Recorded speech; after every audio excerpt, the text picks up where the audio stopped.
love stories.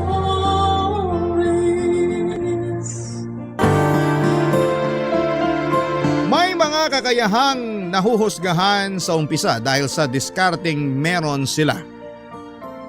Pero minsan yung inaakala nating wala nang ibubuga ay naghahanda lamang pala. Ikaw kabarangay, minsan ka na rin bang nagduda at nanghusga sa kakayahan ng isang tao? Dear Papa Dudut, magandang araw po sa inyo at sa lahat ng mga nakikinig sa inyong programa ngayon. Ako po si Wineth, taga Dinalupihan, Bataan. 30 years old po ako nang mangyari ang aking kwento. Nakabukod po ako sa mga magulang ko. Ilang taon din po akong nangupahan sa isang maliit na apartment at mag-isang binubuhay ang sarili ko. Sa madaling salita ay isa po akong independent woman. Papa Dudut, 17 years old pa lamang ako ay hindi ko nakasama ang mga magulang ko. Nagbe-bed spacer lamang ako habang pinagsasabay ang pag-aaral at pagpa-part-time sa isang sikat na fast food. Nakasanayan ko nang wala akong inaasahan na kahit na ano sa pamilya ko.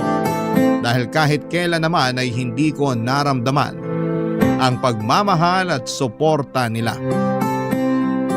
Pero dahil sa mataas ang respeto ko sa mga magulang ko at mahal na mahal ko sila, bumibisita na lamang ako paminsan-minsan sa bahay namin. Nang makatapos ako ng pag-aaral ay umayo naman kaagad sa akin ang panahon dahil nagtrabaho ako bilang entry-level na financial statement analyst sa isang petroleum company. Dahil doon ay nagkaroon ako ng kakayahang pag-aralin yung anak ng ate ko. Mula pagkabata kasi hindi na niya nabibigyan ng sapat na atensyon ang panganay niyang anak. Wala rin itong kinagisnang ama. Kung ano man ang dahilan ay hindi ko na lamang babanggitin dito. Nang magkaroon ng asawa ang ate ko at nagkaanak sila ay mas lalo na niyang hindi napansin ang isa pa niyang anak. Dahil malapit sa akin ang pamangking kong yon, nangako ako sa kanya na pagtatapusin ko siya hanggang sa kolehiyo. Mula sa pag-enroll, meeting sa school, graduation at moving up, ako palagi ang nandun. Kung meron man po kasing nakakaintindi sa nararamdaman niya at sa kakulangan niya ng atensyon, syempre ako po yun. Dahil pareho kaming hindi favorite na mga magulang namin. Bukod sa hindi magandang relasyon ko sa mga magulang at panganay kong kapatid ay may isa pa po akong problema na pinasan ng time na yon. Kakagraduate lang po kasi sa college ng bunso naming kapatid nang itinanan niya yung girlfriend niya. Wala pong nakakaalam noon na ako ang tumutulong sa kanilang dalawa. Hanggang sa may nakapagsabi sa ate ko na nagbibigay ako ng pera sa kapatid ko, Papa Dudut.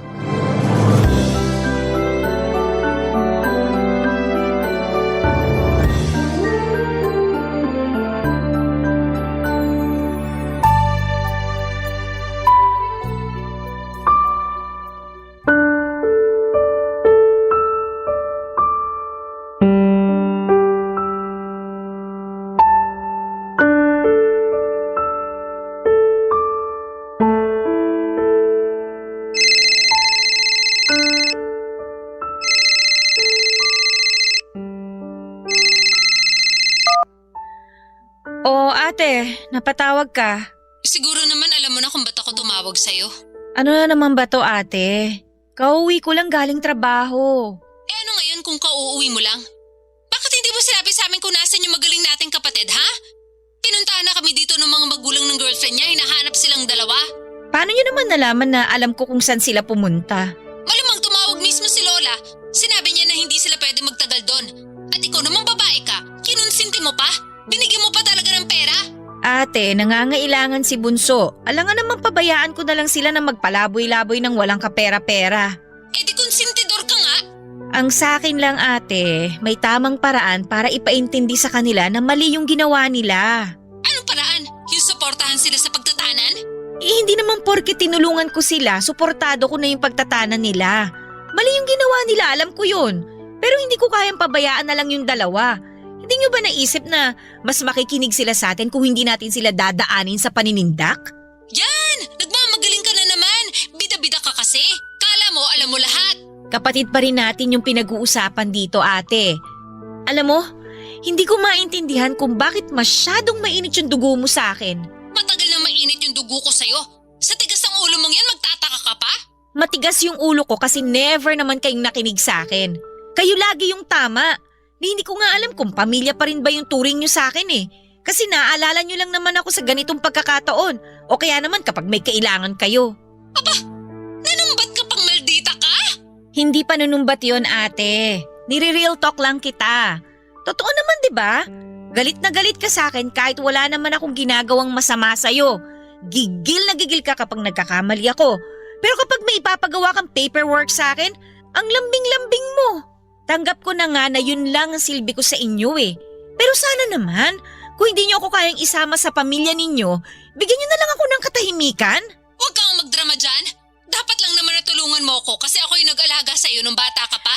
Kung isusumbat mo yon, ate, bayad na ako. Matagal na.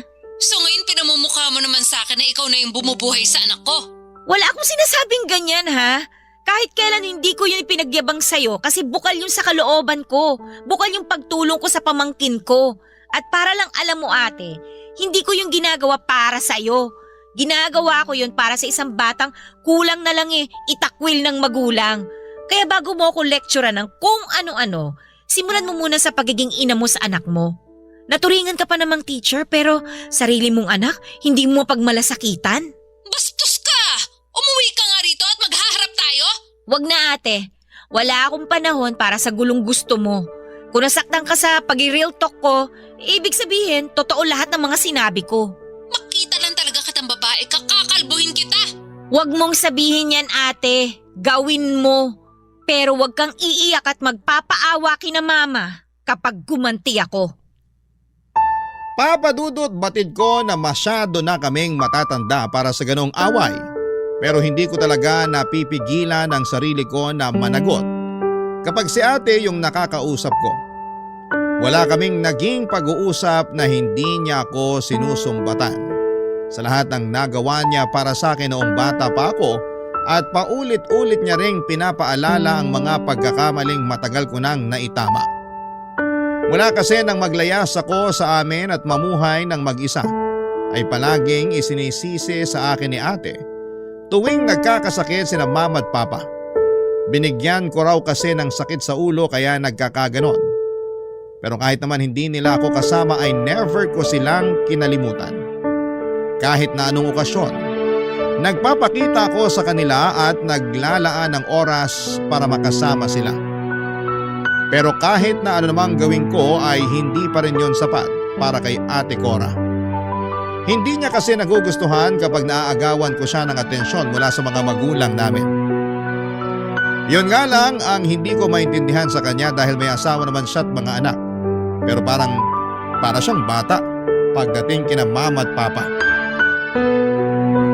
Yung tungkol naman po sa away namin ni Ate Cora, bata pa po ako nang magsimula yung galit niya sa akin.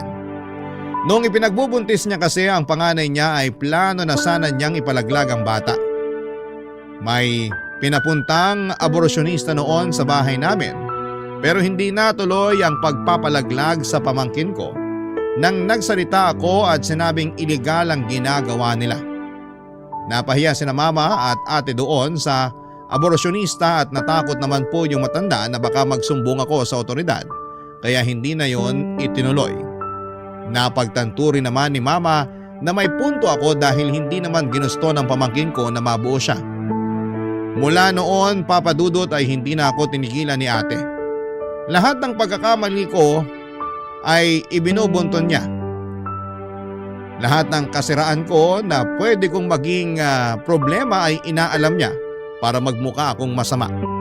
Hindi lang sa mga magulang namin kundi sa ibang tao. Dahil lagi akong stress sa mga bagay-bagay ay hindi ko na nabigyan ng oras ang buhay pag-ibig ko. Hindi ko na nga alam kung paano pa makipag-date sa sobrang busy ko sa pagtatrabaho. Hanggang sa may makilala ako nang minsan akong manood ng liga, papadudot.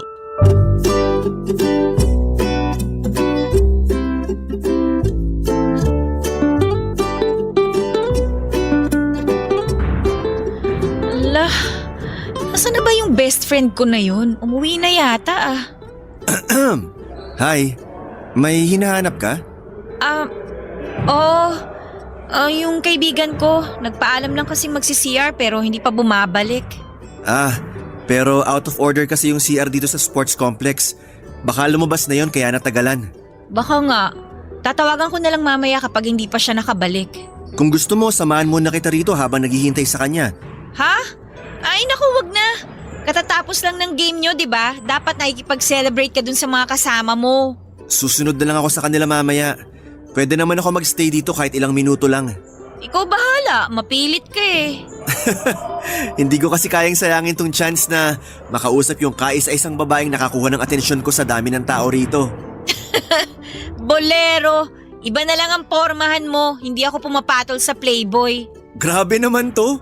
Porket malakas lang yung loob, playboy na agad? Pamilyar kasi sa akin yung mga ganyang style mo eh. Bulok? Doon ka na nga. Pabalik na rin yung kaibigan ko. Bahala ka. Mabaho hininga mo kapag wala kang kausap dito. Kung bumaho man o mag-amoy bulok yung hininga ko, wala ka ng pakialam doon, no? Di ka pa siguro nagkaka-boyfriend, no? Grabing sungit mo eh. Ano naman kung hindi pa? Seryoso ba yan? Pakialam mo ba? Lumayo-layo ka nga. Nakakairita ka na eh. Sorry na. Gusto ko lang namang magpakilala sa'yo. Ako nga pala si Irvin.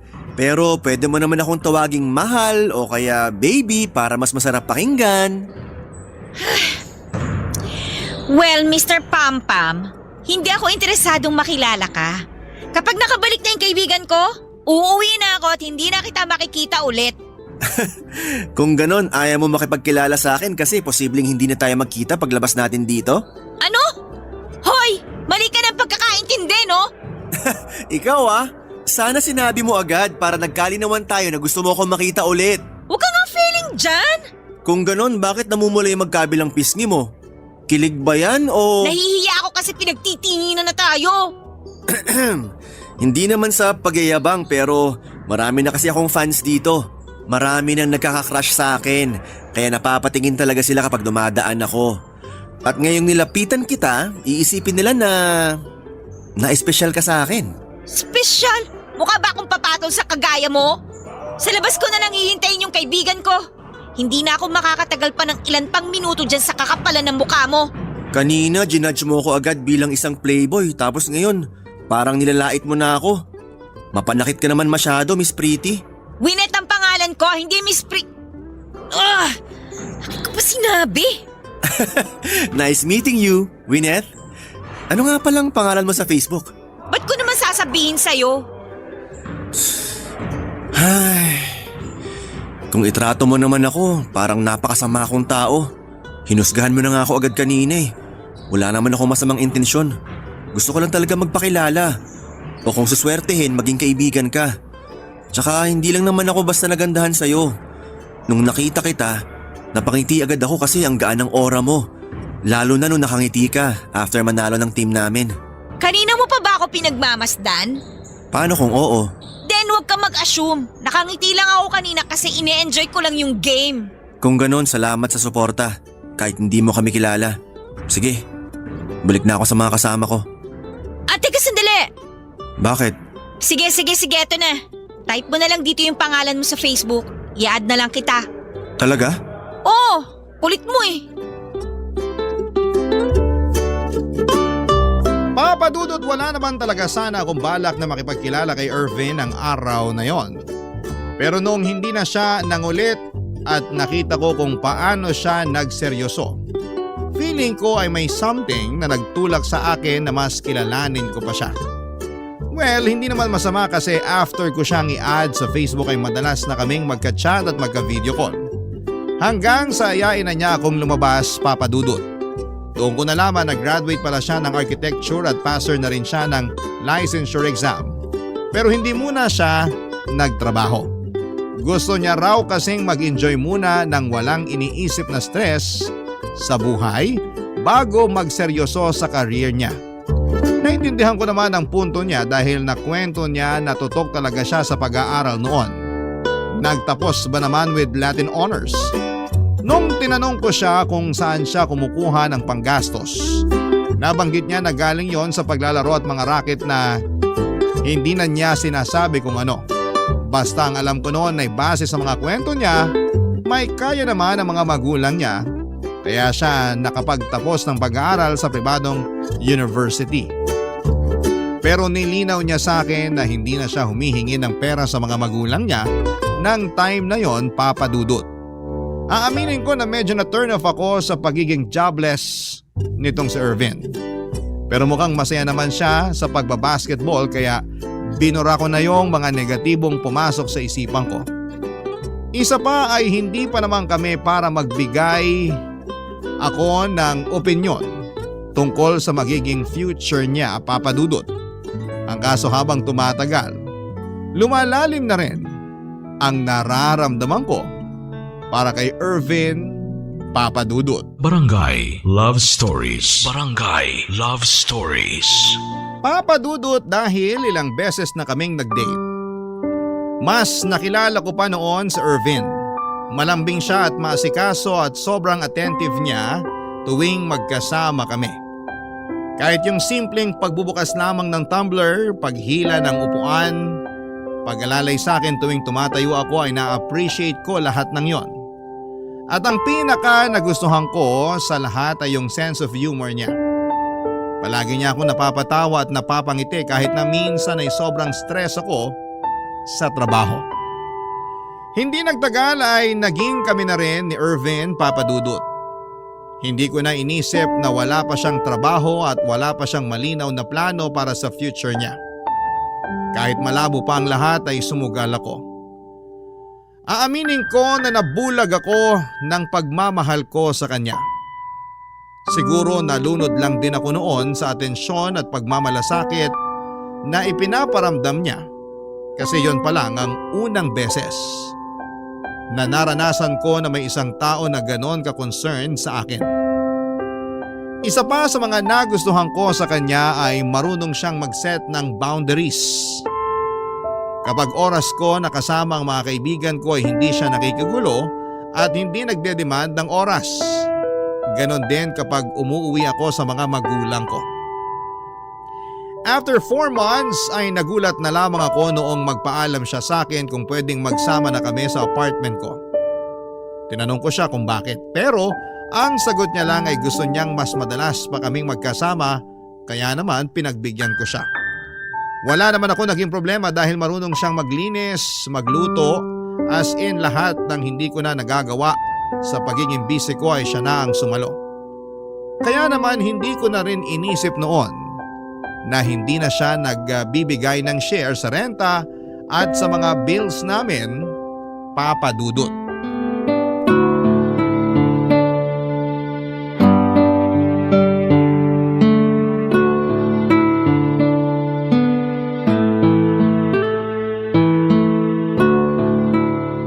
Mababait naman pala yung mga kaibigan mo eh. Hindi naman kita ipapakilala sa kanila kung hindi. Baka hindi ka maging komportable sa kanila pag ganon. Paano kung hindi ko gusto yung mga kaibigan mo? Lalayuan mo ba sila? Ano nangyari sa boundaries? Ikaw na nga mismo nagsabi na may mga kaibigan na tayo bago pa naging tayo. At hindi dapat baguhin ng relasyon natin yung pakikisama natin sa ibang tao na mahalaga rin sa atin, tama? Aba, tinandaan mo talaga yan ha. Eh yung job hunting mo nga pala, kumusta? Tinawagan ka na ba? Yun lang. Medyo inaalat ako ron, Bebu. Yung isang pinagpasahan ko, may nakuha na raw sabi ng kaibigan ko. Sinubukan mo na bang magpasa sa iba? Hindi pa. Hindi ko pa kasi maharap ngayon eh. Marami pang ganap. Next week kasal nung pinsan ko. Tapos family reunion naman namin yung kasunod. Sino namang kasama mo sa kasal ng pinsan mo? Iniisip mo ba na may iba pa akong isasama ron? Siyempre ikaw yung isasama ko. Excited na nga ako makilala ng mga pinsan ko yung napakaganda kong girlfriend eh. Ipapakilala mo na talaga ako sa kanila?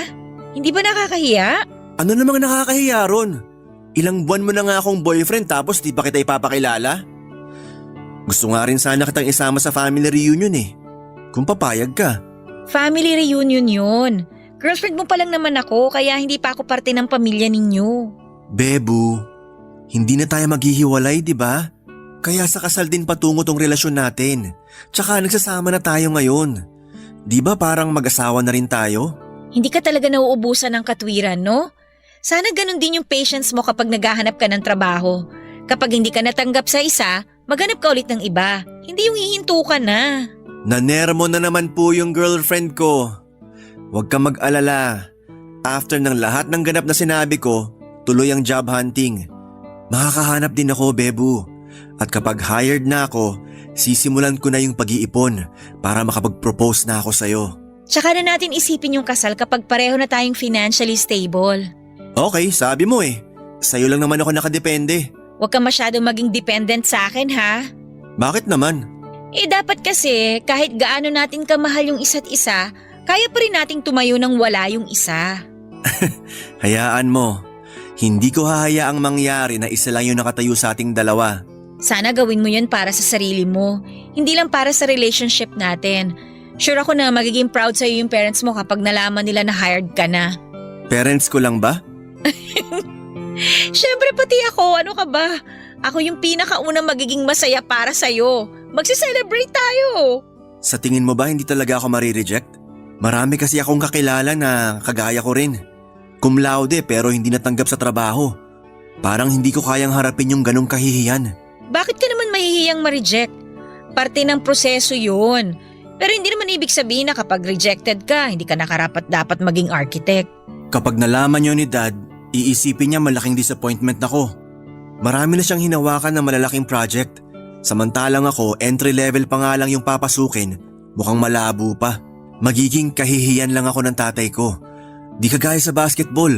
Mahirap pero parang hindi ko nararamdaman yon kasi gusto ko yung ginagawa ko. Wala namang masama na i-push mo yung passion mo eh. Pero hindi rin naman masama kung magiging risk taker ka sa isang bagay na pinaghirapan mo ng ilang taon. Sabihin na nating mas malaki yung chance na maging stable ka kapag pinush mo yung career mo sa architecture. Kapag okay ka na, di tsaka mo i-push yung passion mo. Paano kung ikaw na lang yung piliin ko? Di galingan mo muna ron sa dalawa. Papadudot, ramdam ko naman na mahal ako ni Irvin. Wala akong duda doon. Loyal din siya at hindi siya kagaya ng ibang lalaki na mahilig mang chicks. Palagi niya akong ina-update tuwing may lakad siya kasama ang mga kaibigan niya. Kaya naman hindi ako noon nag-aalala sa kahit na ano. Hanggang sa dumating na nga po kami sa punto na gusto ko nang makilala ni Irvin ang mga magulang ko. Wala namang sanang kaso yon dahil matanda na rin naman ako para sa ganong mga bagay. Hindi na ako parang teenager na pagbabawalan pa na mag-boyfriend. Ang kaso, hindi ko alam kung paano siya ihaharap kina mama at papa, lalo na kay Ate Cora na masyadong mapanghusga. Baka kapag nalaman nila na wala pang trabaho ang boyfriend ko ay maliitin siya ng sobra at ayokong mangyari yon. Kaya ang nangyari ay palagi ako nagpapalusot o di kaya ay iniiba ang usapan tuwing nababanggit ni Irvin ang tungkol doon. Itinago ko muna sa pamilya ko ang pakikipagrelasyon ko kay Irvin. Pero oras na malaman nila ng maaga ang tungkol doon, ay ipapakilala ko rin naman siya kaagad. Ang problema kahit na anong pagtatago sa relasyon namin ang gawin ko, nakarating pa rin po ito sa kontrabida kong kapatid, Papa Dudut.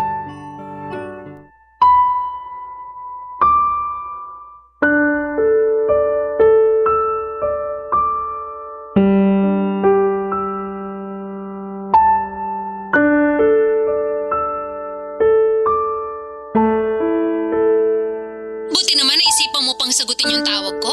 Kanina pa ako tawag ng tawag pero hindi mo sinasagot. Ate, paano kita sasagutin? Oras ng trabaho ko. Oras ng trabaho o nakikipaglandian ka lang? Ate, please lang. Huwag mo akong simulan. O bakit? Totoo naman sinasabi ko ah. Hindi ka na nakakaisip na umuwi kasi masaya ka nang nakikipag-live-in dun sa boyfriend mong basketball player. Paano mo naman nalaman yung tungkol sa boyfriend ko? May nakapagsabi sa akin. Nakita raw kayo magkasama. May source naman pala. May sinasabi ka? Wala. Ang sabi ko, sino ba yung source mo? Kasi ang lawak naman yata ng nasasagap niya. Hindi na importante kung sino. Ang punto rito, yung pagtatago mo sa amin ng boyfriend mo. Ano yun, naiiyak kang ipakilala siya sa amin? Huwag kang mag-alala, sanay na kami ma-disappoint sa'yo. Paano naman naging disappointment yung pagkakaroon ko ng boyfriend? Ate, nasa tamang edad na ako. Pwede na nga ako mag-asawa kung tutuusin eh. Talaga? Mag-aasawa ka ng isang lalaking walang ibang kayang gawin kundi mag-shoot ng bola? Ate, please, huwag mo namang insultuhin ng ganyan yung boyfriend ko.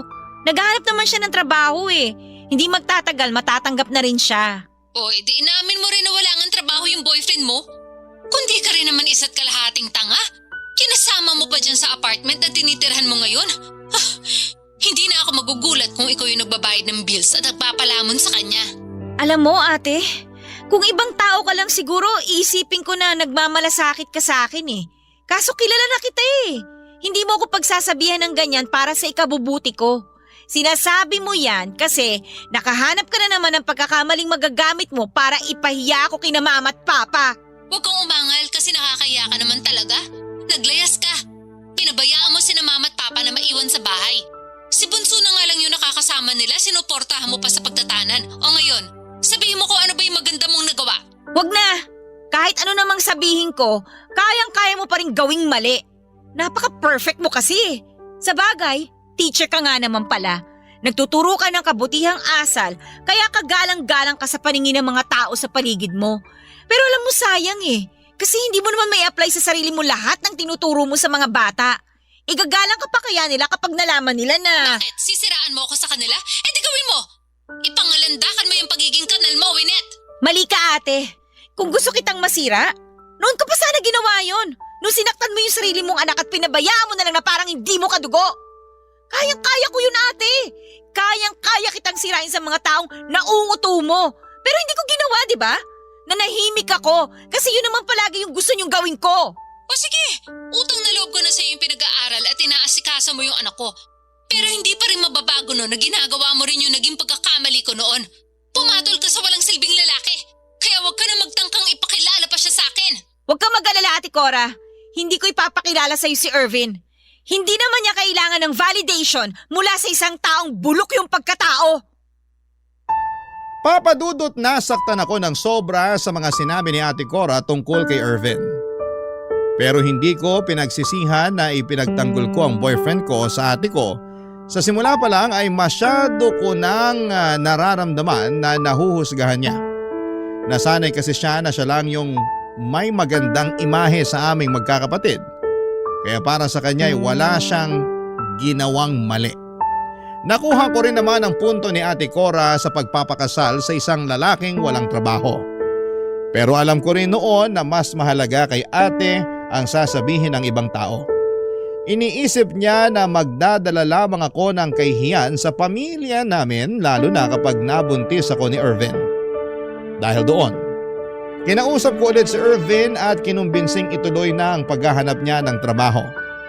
Ang kaso mas inuna pa niya ang pagdayo sa kung saan-saan para makapaglaro. Madalas yung nagiging dahilan ng pagtatampo ko sa kanya pero tuwing nangyayari yon ay susuyuin niya lamang ako. Babawi siya at okay na ulit kami. Paulit-ulit lamang na ganoon pero hindi pa rin siya nag-aasikaso papadudot. Naniwala pa rin siya na may mararating siya sa paglalaro niya ng basketball. Gusto ko sana siyang suportahan na lamang at hayaang gawin ang gusto niya. Pero hindi ko alam kung hanggang kailan pa niya gagawin yon. Papadudot, hindi ko na po alam kung maiisip pa ba niya na magplano para sa future namin. Kaya nung wala akong makitang improvement mula kay Irvin, ay naisip ko na sukuan na lamang siya, papadudot. Barangay Love Stories. Barangay Love Stories. Papadudot nang hindi pa rin makahanap ng trabaho si Irvin ay handa na sana akong makipag-break sa kanya. Ginawa ko naman ang lahat para unawain at tulungan siya. Pero mas nakafocus lang talaga siya sa panandali ang bagay ng mga oras na yon. Pero tuwing naiisip ko na hiwalayan na siya ay mabilis na nagbabago ang isipan ko at mas nahihirapan akong magdesisyon.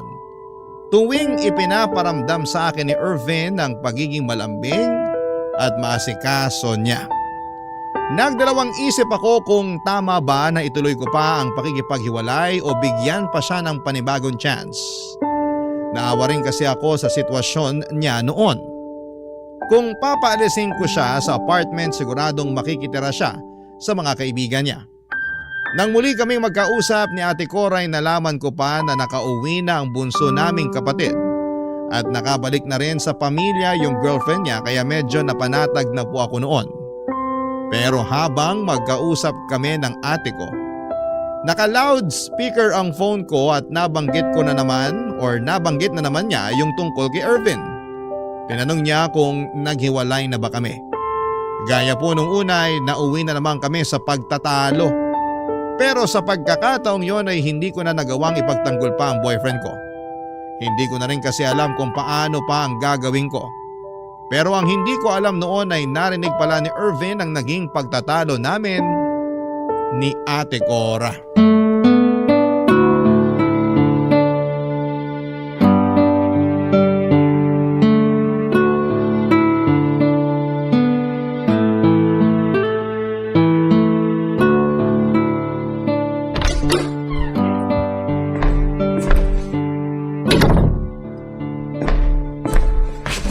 Kanina ka pa ba dyan? Hindi naman. Kapapasok ko lang. Hindi mo lang napansin kasi kausap mo yung ate mo. Ay, saan ka ba galing kanina? Sa court lang, Bebu. Inaya kasi ako maglaro. Lagi ka namang inaaya maglaro. Sorry. Ako na lang magluluto ng dinner natin. Pero lalabas lang ako sandali. May bibilhin lang ako. May papasabay ka ba? Wala. Okay. Mukhang masyado kang na-stress sa trabaho. Kung gusto mo, imamassage kita mamaya. Wag na. Sige, next time na lang. Ano nga palang gusto mong ulam? Ikaw nang bahala. Bebu, Ano? galit ka ba sa akin? Ayokong pag-usapan yung nangyari, okay? Kung ganon, galit ka nga. Ano bang pwede kong gawin para… Gusto mo talaga malaman? Pwes, maghanap ka ng trabaho, Irvin. Hindi ko kailangan yung serbisyo mo dito. Mas gusto ko na magtrabaho ka na. Naghahanap naman ako, Bebu. Sorry kung nasa-stress ka na dahil sa akin. Yun bang dahilan kaya ayaw mo pa akong ipakilala sa pamilya mo? Honestly, hindi ka nila magugustuhan. Nung unang beses na nakausap ko si Ate Cora, ipinagtanggol naman kita eh. Pero kanina, hindi ko na alam kung dapat ko pa bang gawin yun. Parang hindi mo naman deserve eh. Puro ka pangako pero hindi mo naman ginagawa. Sige nga, paano ko ipagkakatiwala yung future ko sa isang jobless na boyfriend? Kapag nabuntis ako pa rin ba yung kikilos? Ako pa rin ba yung sasagot sa lahat? Hindi to one-man relationship lang. Kaya please naman, maghanap ka na ng regular na trabaho. Pasensya ka na kung nahihirapan ka ng dahil sa akin. Kung gusto mo, lilipat na muna ako para hindi na makadagdag sa gastusin mo habang naghahanap pa ako ng trabaho.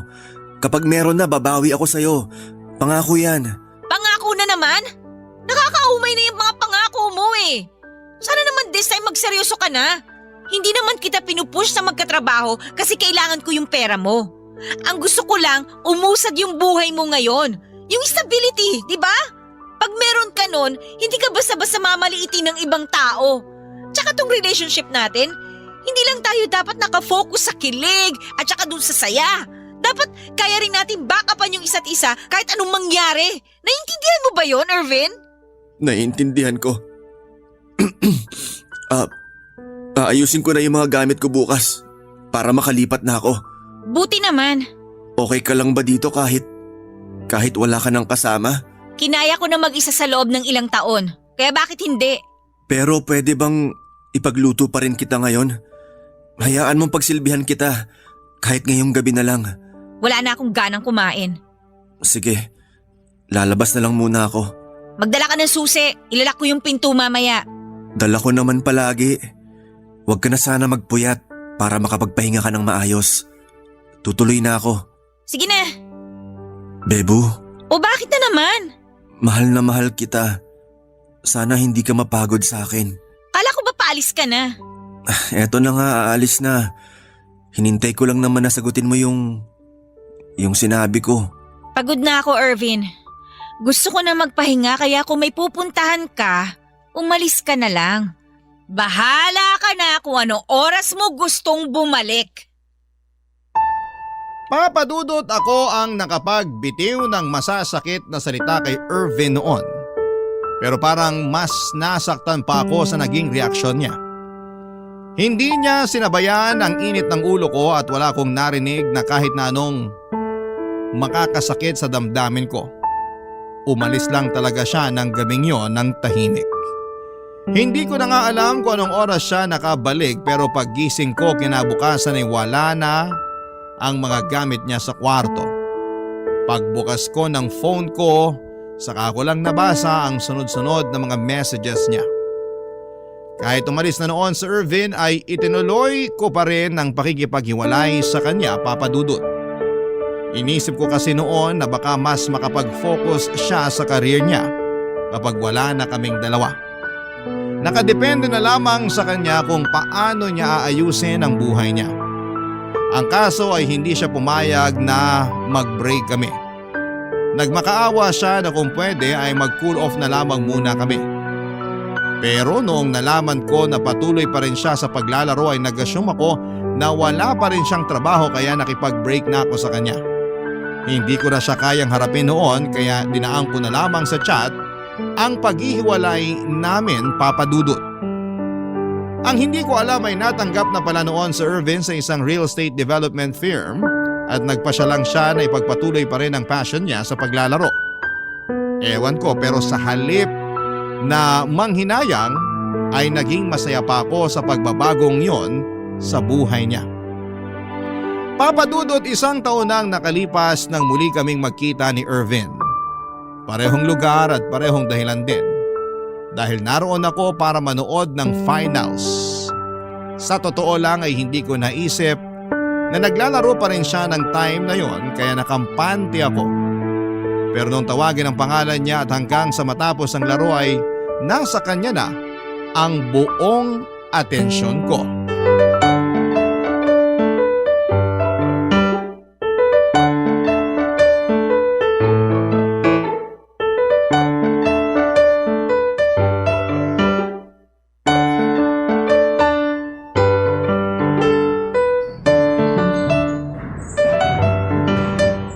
Kakainis?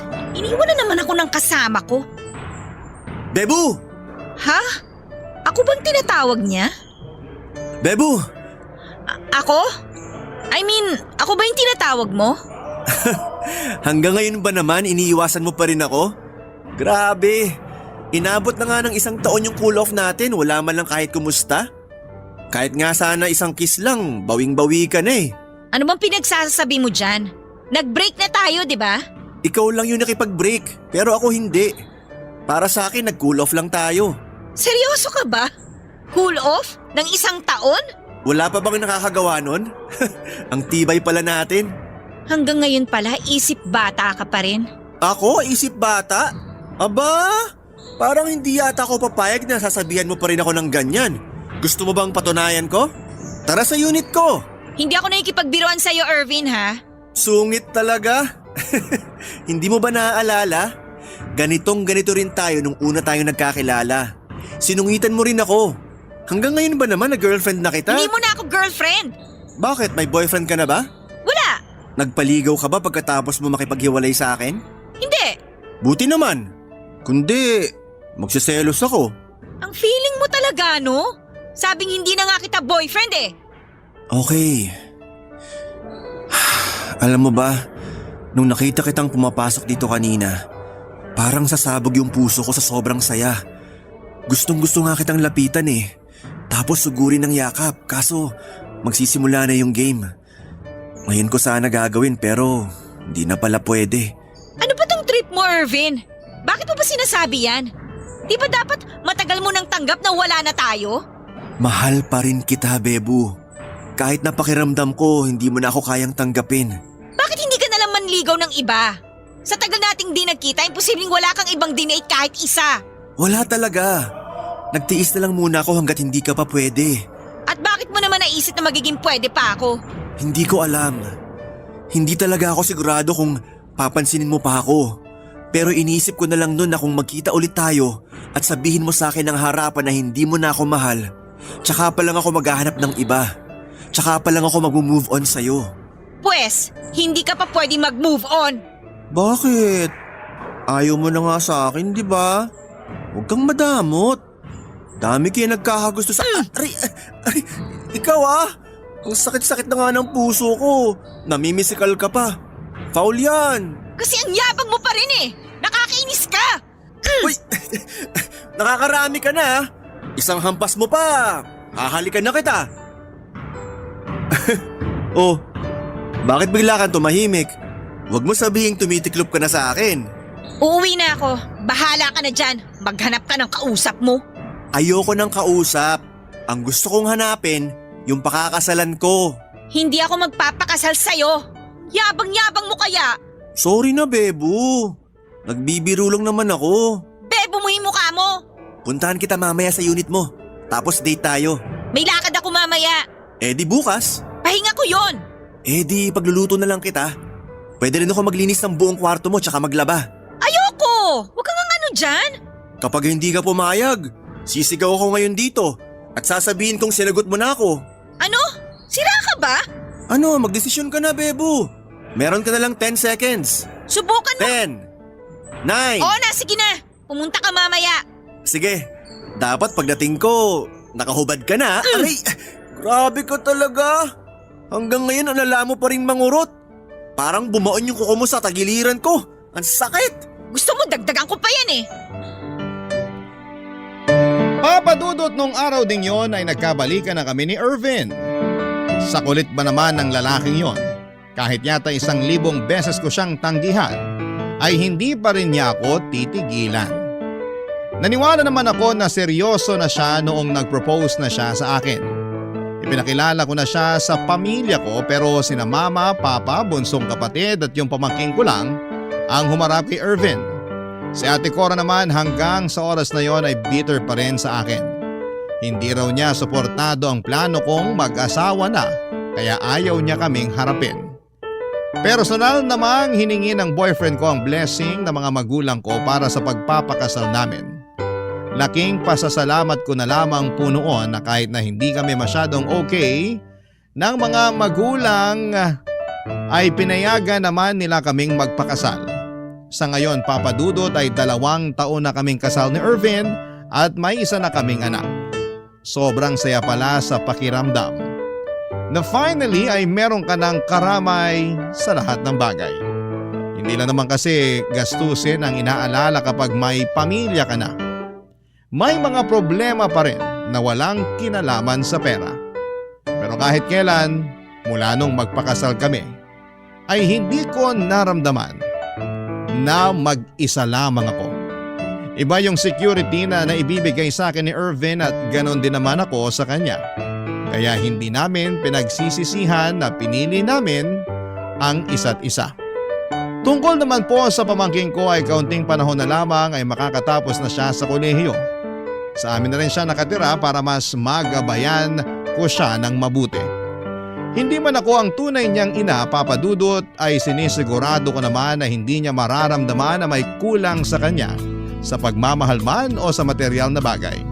Hanggang dito na lamang po ang aking kwento, Papa Dudut. Maraming salamat po sa inyo. At pusong pasasalamat din po sa Barangay LS para sa pagkakataong makapagbahagi ako ng kwento sa inyong programa. Ang inyong kapuso at kabarangay, Gwyneth. Barangay Love Stories. Barangay Love Stories. Anong say mo sa Barangay Love Stories na ito? Pagkwentuhan natin sa comment section yan. Nagustuhan ng iyong napakinggan? Ituloy yan via live stream sa www.gmanetwork.com/radio. Barangay LS 97.1 forever. Nila ay palaging nasa huli ang pagsisisi. Pero ang totoo niyan ay nasa kalagitnaan ito. Dahil habang tayo ay humihinga, anumang pagkakamali na ating nagawa ay maaari pa natin itong ayusin at baguhin para sa ikabubuti ng ating buhay. Ikaw kapuso, anong bagay ang pinagsisihan mo na nagpabago sa iyong sarili?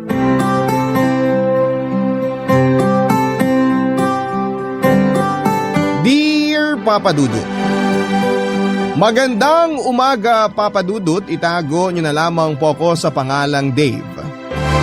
22 years old na ako sa ngayon at nakatira dito sa Baguio. Matagal na akong sumusubaybay sa programa ninyo at sa pagkakataong ito ay gusto ko namang ibahagi ang kwento ko. Bago ang lahat ay sinadya kong palitan ang mga pangalan at lugar na babanggitin ko sa aking kwento para na rin sa proteksyon ko at ng mga taong kasama rito. Medyo sensitibo kasi ang storyang isishare ko sa inyo ngayong araw. Pinanganak at lumaki ako sa Benguet, pangalawa sa 6 na magkakapatid. 8 taong gulang lamang ako noon nang iwan kami ng tatay namin na isang araw ay bigla na lamang hindi nagparamdam. 11 years old naman ako nang mamatay ang nanay ko dahil sa sakit na tuberculosis. Sa pagkawala ng pareho naming mga magulang ay naiwang kami sa pangangalaga ng tiyuhin naming si Arnold, na walang ibang ginawa kundi ang alilain kami. Grade 6 lamang ang tinapos ko dahil hindi naman kami pinag-aral ng uncle namin dahil kapos umano siya sa pera. Hindi raw niya kami kayang pag-aralin dahil hindi naman niya kami mga anak. At sa murang edad ay sari-saring trabaho na ang pinasok ko para lamang magkaroon kami ng panglaman ng tiyan na magkakapatid. Palagi kasing nasa labas si Uncle Arnold na isang construction worker. Pagkatapos ng trabaho ay diretso siya sa inuman kasama ang mga kaibigan kaya minsan ay nakakaligtaan niya kaming bigyan ng pera na pambili ng pagkain. Kaya naman ako at ang panganay naming kapatid na ang gumagawa ng paraan para pakainin ang sarili namin.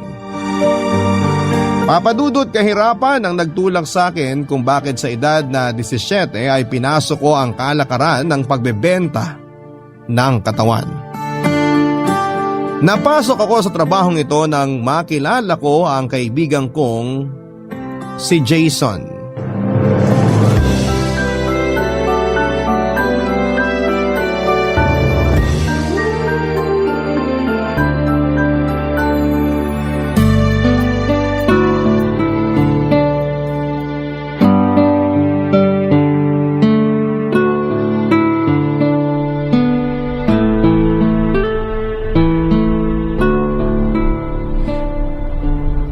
Oh Dave, tapos na kayo? Ba't ang bilis naman yata? Nagmamadali. Pauwi na raw kasi yung mga kasama niya sa boarding house nila kaya ayun. Wala pang 10 minutes tapos na kami. Sinuswerte ata tayo ngayon ah. Anong oras na ba? Oh, maaga pa naman. Gusto mo pa ng isa? Pwede ba kitang ihanap ng parokyano? Meron pa ba? Ako pa ba? Hindi to nawawala ng contact no? Ito nga oh, may minessage na ako kanina. Inaantay ko na lang yung reply niya. Ay, oo nga pala. Yun yung bayad. Ito lang? Walang binigay na tip?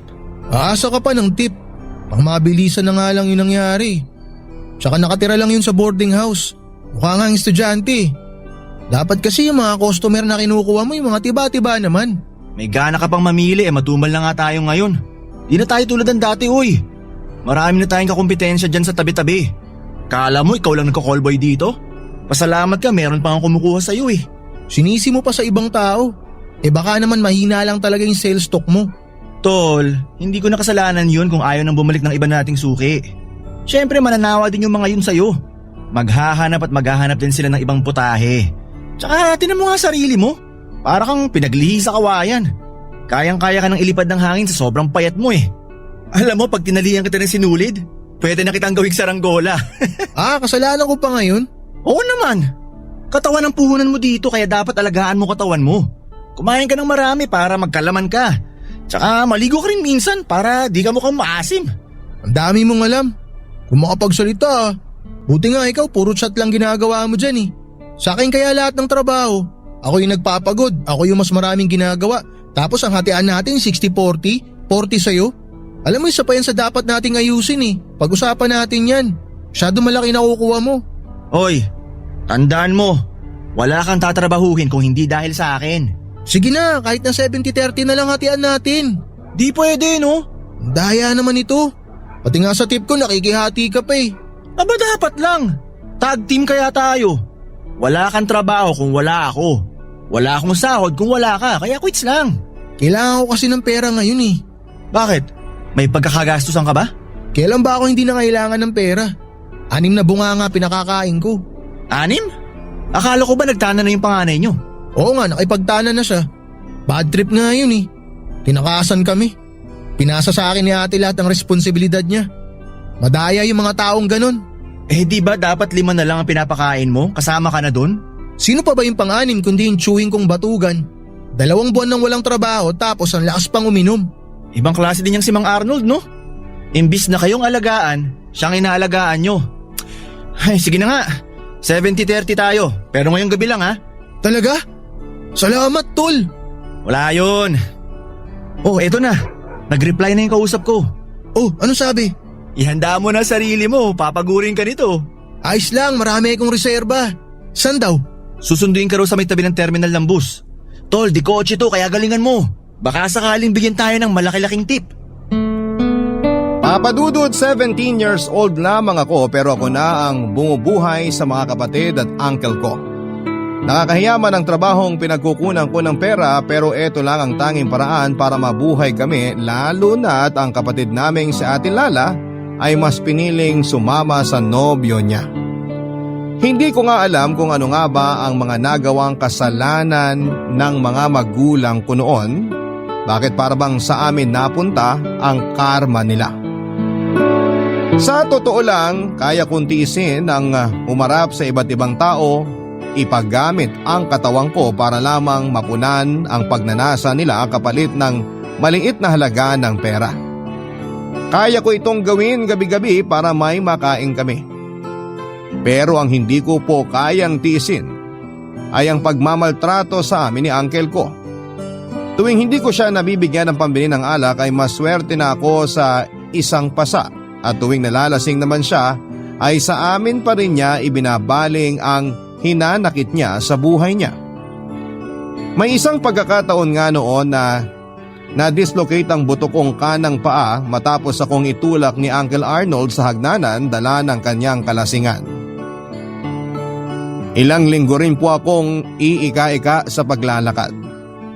Sa mahabang panahon ay tiniis ko ang pambubugbog mula sa kanya, Papa Dudut. Tiniis ko ang masasakit na salita na ibinabato niya sa akin at sa mga pangiinsulto niya sa mga magulang ko. Pero may hangganan ng pagtitiis ng isang tao.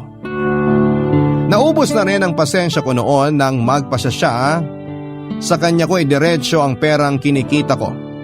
Ni hindi nga niya alam kung anong trabaho ko, ang mahalaga sa kanya ay meron siyang pambili ng alak niya.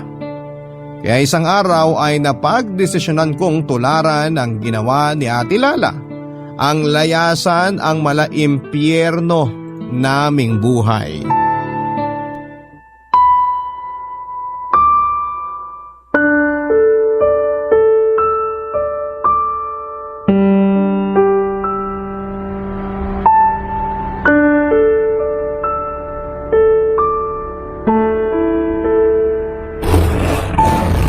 Kuya, wag mo naman kaming iwan. Paano na kami? Hindi ko kayo iiwan. Magtatrabaho lang ako sa ibang lugar para mabigyan ko kayo ng mas maayos na buhay. Isama mo na lang ako. Ayoko maiwan dito kasama si Uncle Arnold. Please, kuya. Kailangan mong maiwan dito para bantayan yung mga kapatid natin. Simula ngayon, ikaw na ang panganay. Pero huwag kang mag-alala. Sinabihan ko naman si Jason na alalayan kayo kapag nangailangan kayo. Ang daya nyo! Ang daya-daya nyo ni ate! Marie, ginagawa ko to para sa ating magkakapatid. Walang mangyayari sa atin kung dito lang tayo. Gagatasan at gagatasan lang tayo ni Uncle Arnold. Lalayo muna ako para makapag-ipon. Kapag may sapat na akong ipon, kukunin ko kayo. Itatakas ko kayo rito. Pero sa ngayon, kailangan nyo munang magtiis. Paano kung saktan kami ni Uncle Arnold? Katulad ng ginagawa niya sa'yo. Paano kung bugbugin niya rin kami? Matitiis mo ba yon? Alam kong walang kwenta ang tsuhin natin. Pero alam ko rin na hindi niya kayo kayang saktan ng mga babae. Nakita mo bang binugbog niya si ate? Hindi, di ba? O, sinaktan ka ba niya? Hindi rin, di ba?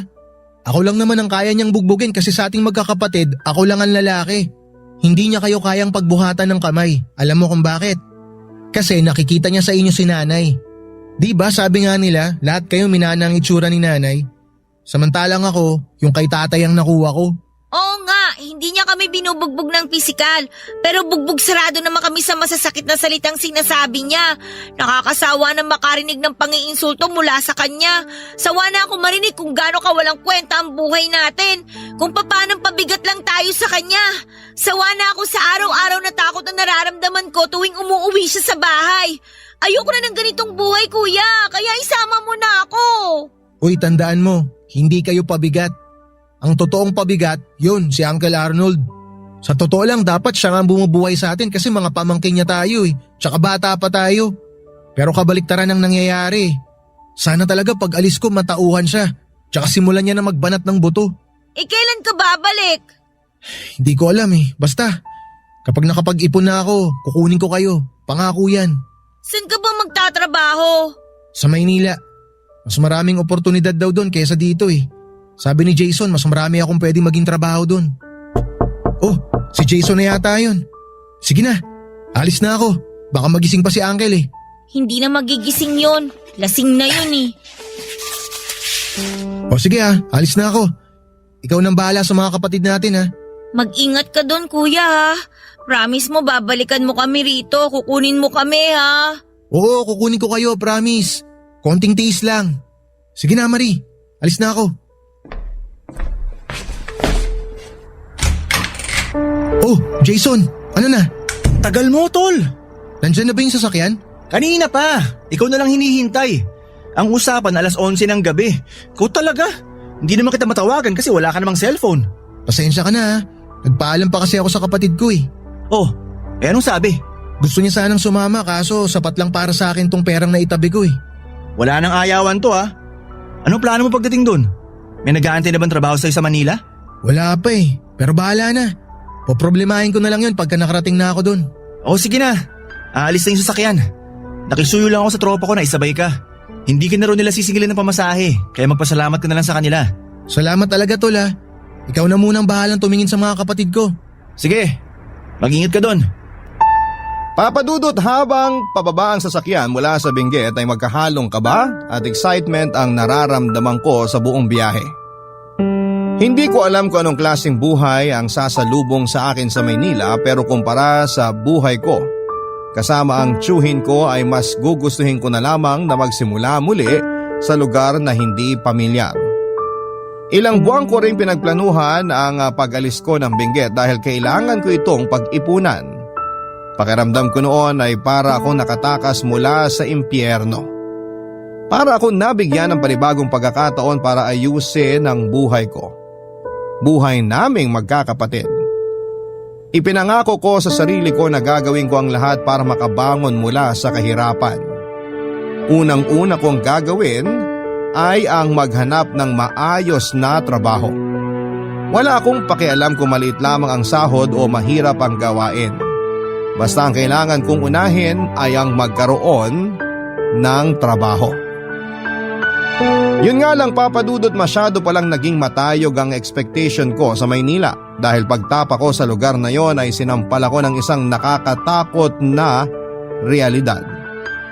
Ang mga inaasahan kong mangyari ay malayong malayo pala sa katotohanan ng buhay.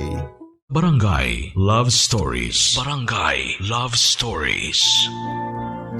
Sa Sampaloc ako nanatili ng 1 buwan, papadudot. Doon ako nakahanap ng murang bed space habang naghahanap ng trabaho. Pero hindi rin pala ganon kadali ang maghanap ng trabaho katulad ng inaasahan ko. Maraming ang pwedeng pasukang trabaho pero karamihan ay hindi naman tumatanggap ng walang tinapos. Mabilis na dumaan ang mga araw, kasabay nito ay mabilis ding naubos sa pagkain ng perang inipon ko ng ilang buwan. 500 na lamang ang meron ako nang umalis ako sa bed space na inupahan ko dahil wala na akong pangbayad pa rito. Nang araw na yon ay napagtanto ko na ang inaasahan kong pag-asa na sana'y magpabago sa buhay ko ay mahirap palang abutin. Dahil walang kakilala at walang matutuluyan ay napilitan po akong maging palaboy sa lansangan. Ang ilang karton na napulot ko sa basurahan ang nagsilbing higaan ko. At kung saan man ako abutin ng dilim ay doon ako natutulog. Para akong batang naliligaw sa kalakhanang Maynila. Yung hindi alam kung saan pupunta. Hindi alam kung ano ang gagawin. Naranasan kong matulog sa terminal ng bus, sa overpass, sa harap ng bangko at kung saan pa. Sa unang pagkakataon ay pinagsisihan ko ang ginawa kong paglalayas. Pero sa awa ng Diyos ay muli ako nabigyan ng pag-asa nang makatulog ako sa harap ng isang tabsihan kung saan ay isang lalaki ang nagbigay sa akin ng oportunidad para bumangon muli mula sa pagkakalugmok sa buhay ko.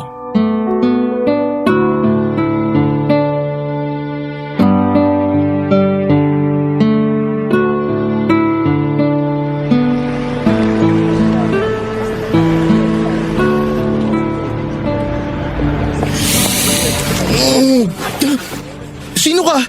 Hindi ba dapat ako magtanong niyan sa'yo? Natutulog ka sa harapan ng tapsihan ko.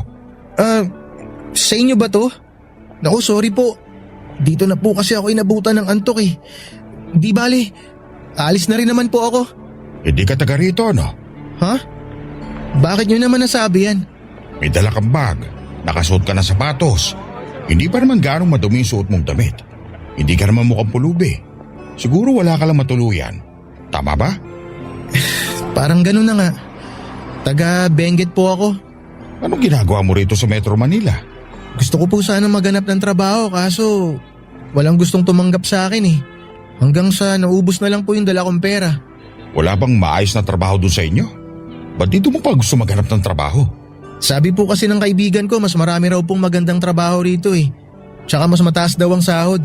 Kaya minabuti ko pong lumuwas. Hindi niya naman po sinabi na pahirapan din po pala ang buhay dito. Ganyan talaga ang unang iniisip ng mga taga-probinsya. Na mas maganda ang buhay dito sa Maynila pero ang totoo, mas mahirap ang buhay dito. Ilang taong ka na ba? 17 po. Bata ka pa. Wala ka bang magulang? Ba't kayo nahiyaang lumuwas mag-isa rito? Wala na akong magulang. Sino nag-aalaga sa inyo? May tsuhin po ako pero wala namang kwentang tao yun.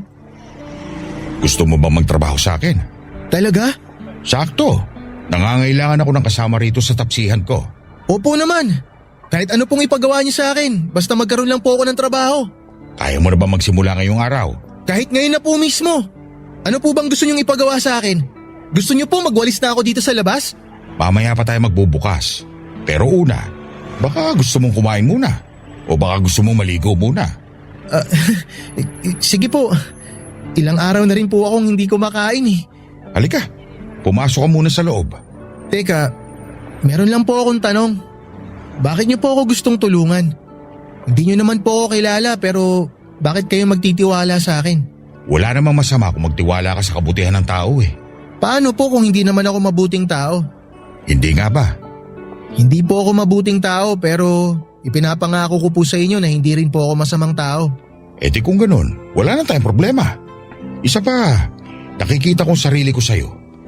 Probinsyano rin ako tulad mo. Minsan din ako nangarap na baguhin ang buhay ko. Kaya nakipagsapalaran ako dito sa Maynila. Naranasan ko rin yung nararanasan mo. Minsan din ako naging taong lansangan. Sa awa ng Diyos, eto na ako ngayon. May sarili ng negosyo. May pamilya na po ba kayo? Wala pa. Doon ako hindi pinalad. Siguro, hindi na talaga para sa akin ang pag-aasawa. Baka naman po hindi palang dumarating yung para sa inyo. Ilang taon na po ba kayo?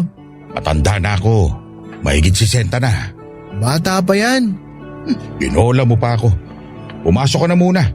Maligo ka tapos magagahan. Mamamalengke tayo mamaya. Salamat po at binigyan niyo po ako ng trabaho. Ako nga po pala si Dave. Kayo po, ano pong pangalan niyo? Tawagin mo na lang akong Conrad.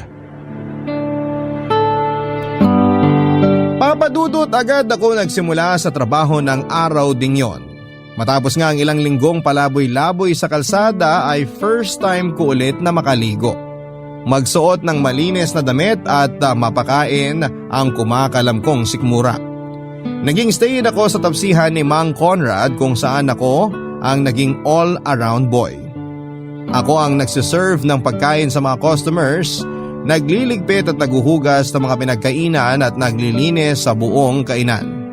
Minsan ay tumutulong din ako sa pagluluto, lalo na kapag sabay-sabay ang mga customers. Araw-araw ko ring sinasamahan si Mang Conrad sa pamamalengke. Sobrang laki ng paghanga at paggalang ko kay Mang Conrad na pinagkatiwalaan niya ang isang katulad ko. Habang buhay kong tatanawin na utang na loob ang kabutihan na ginawa niya sa akin. Maliban kasi sa trabaho ay binigyan niya rin ako ng libreng tirahan, maging pagkain ay wala akong binabayaran. Natutuwa daw siya dahil kahit papaano ay nasubukan din niya kung ano ang pakiramdam ng magkaroon ng inaalagaang anak. Katulad ni Mang Conrad ay natutuwa rin ako dahil first time ko rin magkaroon ng nakakatanda na nag-aalaga at concern sa kapakanan ko. Sa mga sumunod na buwan ay parang mag-ama na ang naging turingan naming dalawa ni Mang Conrad, Papa Dudut. Pero ganun pa man ay hindi ko pa rin maiwasang isipin ang kalagayan ng mga kapatid ko sa poder ng tiyuhin ko. Minsan ay nag-aalala ako kung nakakakain pa ba sila ng maayos o baka naman sinasaktan na sila ni Uncle Arnold. Sa halos 9 na buwang pagtatrabaho ko sa tapsihan ni Mang Conrad ay napagtanto kong matatagalan pa bago ako makapag-ipon ng sapat na pera para makuha ko sa Maynila ang mga kapatid ko. Kaya naman ang ginawa ko, Papa Dudut, ay bumalik ako sa dati kong gawain. Muli ay sinubukan kong ibenta ang katawan ko sa mga naghahanap ng panandaliang aliw. Walang kamalay-malay si Mang Conrad sa ginagawa ko tuwing gabi. Pero nang minsang umuwi ako ng madaling araw ay muntik na niya akong mahuli. Mabuti na lamang at mabilis akong nakapagrason dahil ayaw kong masira ang tiwala sa akin ni Mang Conrad kapag nalaman nito kung ano ang sideline na tinatrabaho ko.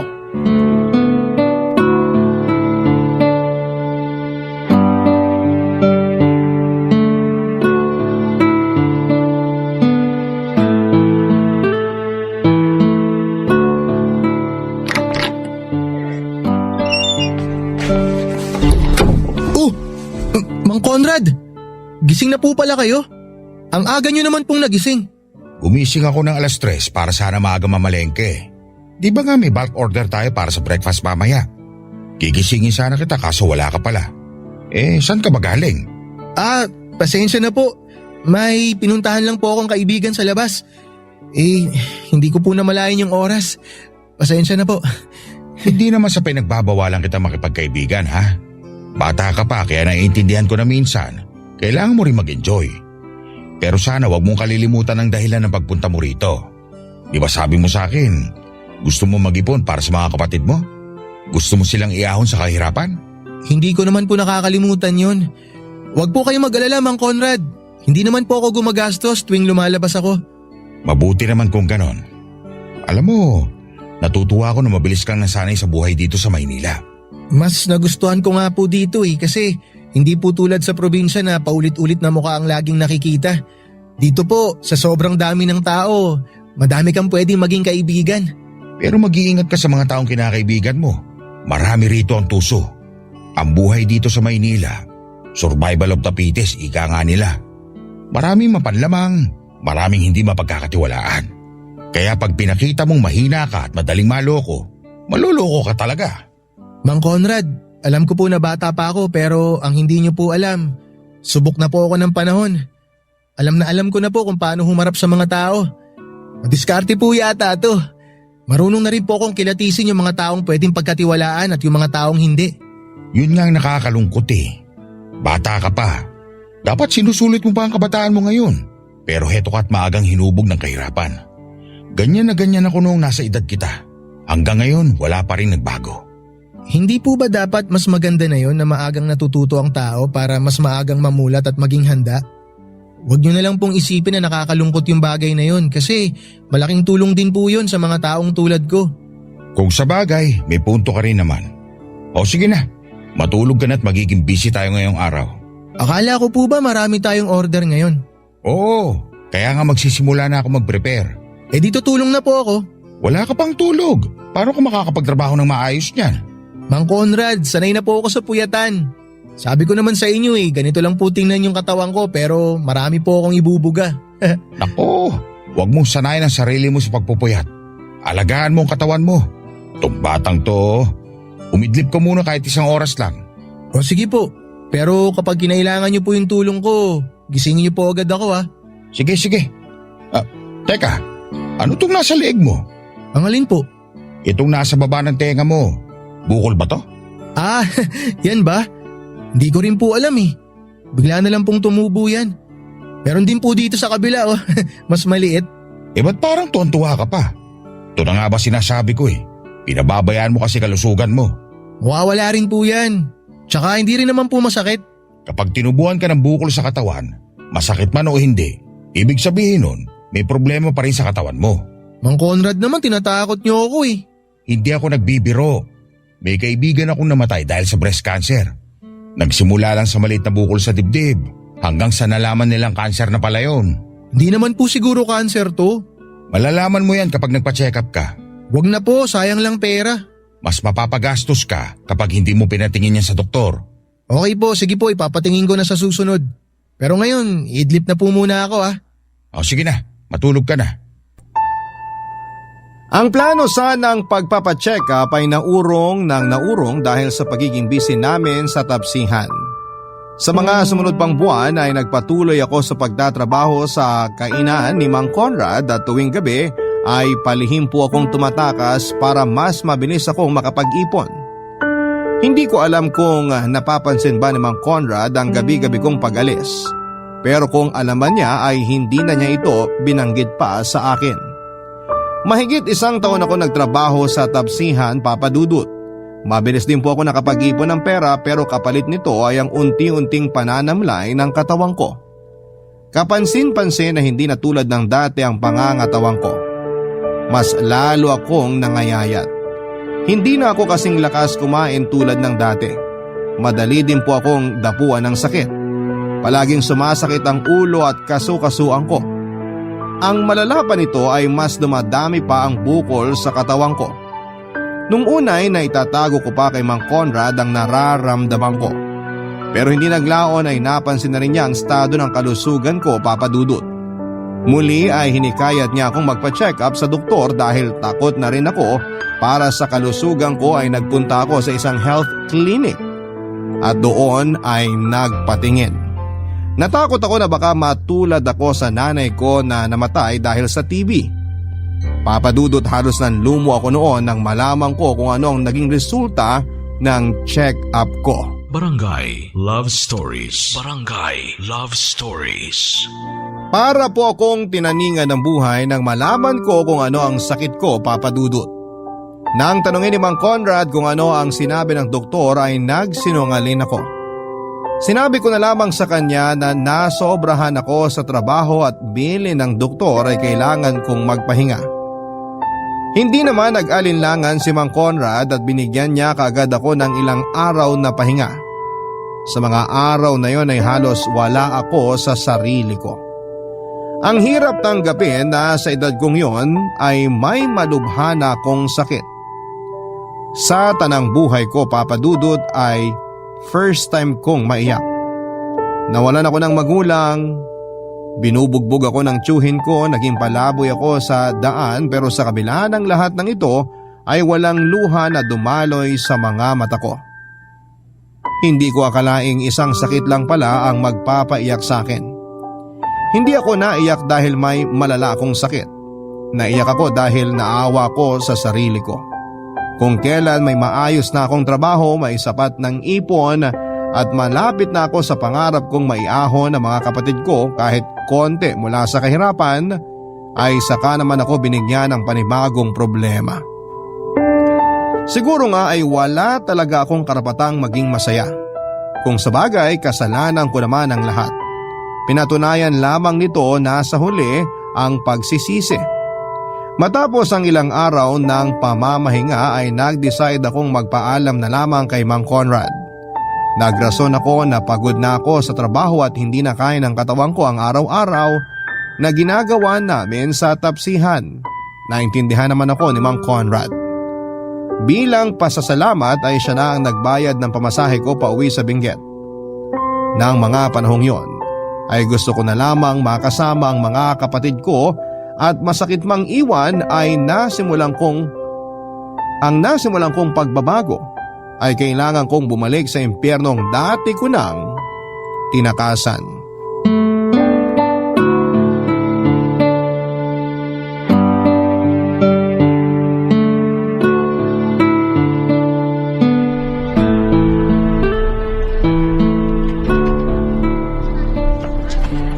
Uy, Jason! Dave? Oh, ikaw ba yan? Nandito ka na pala? Kailan ka pa umuwi?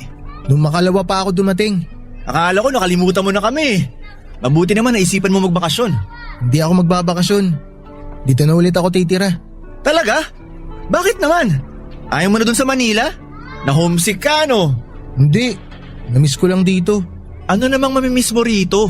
Sa pagkakaalala ko nga, sukang-suka ka na sa buhay mo rito nun. Nagmamadali ka nga umalis eh. Basta, wag mo na lang akong tanungin. Ayaw mo sa trabaho mo dun, no? Ano bang trabaho mo dun? Macho dancer? Hindi, maganda trabaho ko dun. Tagaluto ako sa tapsihan. Bakit mo iniwan?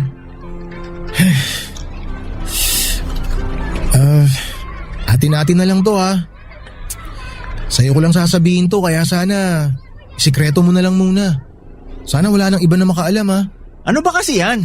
Baka naman nakabuntis ka, tapos tinakasan mo. May sakit ako eh. HIV. Ano? Paano? Huwag mong sabihin pati sa Manila, nag-callboy ka. Eh kasi kailangan kong kumita eh. Hindi ko naman talaga sana gagawin yun. Kaso kung aasa lang ako sa sinasahod ko sa tapsihan, mukhang sobrang matatagalan bago ko makuha yung mga kapatid ko. Kaya rumakit na ako. Ang tanong, nakuha mo ba mga kapatid mo? Hindi, di ba? Ang ending, bumalik ka tuloy dito. Ayan kasi, matagal na kitang pinagsasabihan na gumamit ng proteksyon. Sabi mo, gastos lang yun. Oh, ano kayo napala mo? Alam ko naman ang kasalanan ko. Hindi mo na kailangan ipagduldulan sa mukha ko yan. Huwag mo na akong sisihin. Hindi yun ang kailangan ko ngayon. Ang kailangan ko, suporta, tol. Sorry, nagulat lang ako eh. Hindi ko alam na may pinagdadaanan ka na pala. Akala ko maayos na buhay mo dun sa Manila eh. Hindi ba wala pang lunas sa sakit na yan? Oo, wala pa. Pero marami na raw treatment ngayon para sa sakit na to. Sabi ng nurse dun sa health center na pinuntahan ko nun, kapag daw palagi akong uminom ng gamot na pang HIV, pwede raw masuppress yung virus sa katawan ko para mas humaba yung buhay ko. Ano bang ibig sabihin ng suppress? Hindi ko rin alam eh. Basta ganun. Alam mo tol, sobrang na-depress ako nung nalaman ko na may HIV ako. Akala ko talaga katapusan ko na eh. Pero kinausap nila ako sa health center ng masinsinan. Ipinaliwanag nila sa akin na may pagkakataon pa raw akong mabuhay ng matagal at bumalik sa dati. Ang kailangan lang tuloy-tuloy ang pag-inom ko ng gamot. Yun naman pala eh. Mabuti naman kung ganun. Kaso tol, sobrang mahal ng gamot eh. May higit 1,000 para sa isang buwan. Yung naipon kong pera sa trabaho, sa gamot lang mapupunta. Nasabi mo na ba to sa mga kapatid mo? Sa tsuhin mo? Sabi ko nga sa'yo tol, ikaw pa lang ang pinagsasabihan ko nito. Wala nang ibang tao nakakaalam ng sakit ko maliban sa ating dalawa. Tsaka wala akong planong sabihin sa tsuhin ko tong sitwasyon ko. Wala namang paki sa akin yun eh. Nung bumalik nga ako dito, parang wala lang sa kanya. Tinawanan pa nga ako kasi masyado raw ako nagmamagaling. Wala din naman daw akong napala sa paglalayas ko. Bad trip. Hanggang ngayon wala pang ipinagbago yung tao na yun. Ano nang gagawin mo ngayon? Kailangan ko makahanap ng trabaho sa lalong madaling panahon, tol.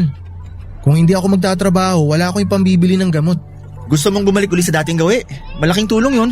Parang gago naman to eh. Diyan ko na nga nakuha yung sakit ko tapos pababalikin mo ako dyan. Suggestion lang naman.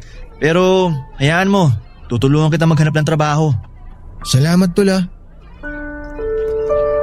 Papadudot isa si Jason sa mga taong may tuturing ko ng pinakamatagal na kaibigan kaya siya ang pinagkatiwalaan ko tungkol sa sakit ko.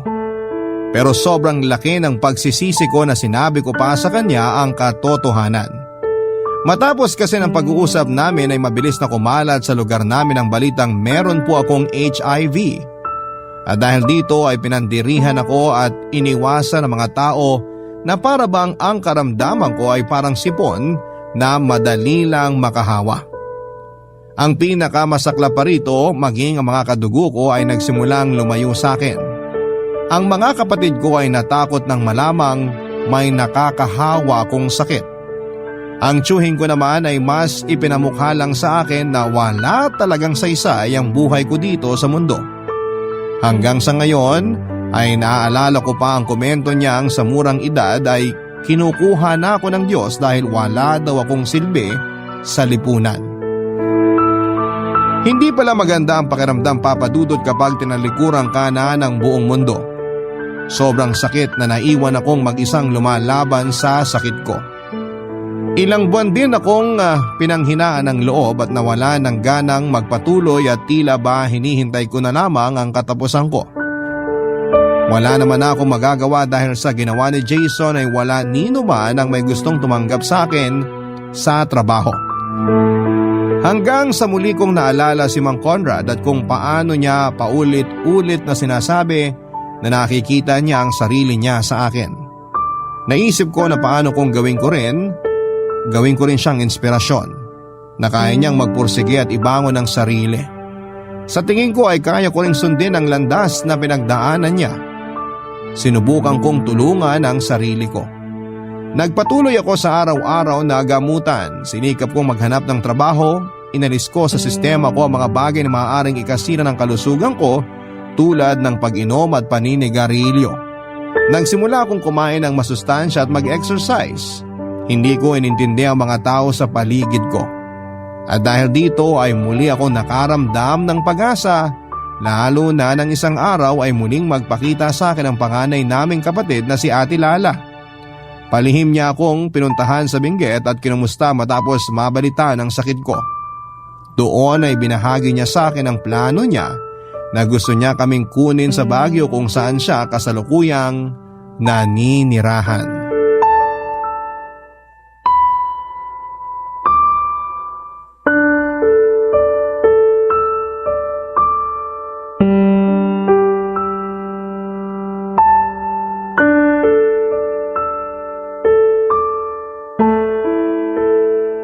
Marie, ano?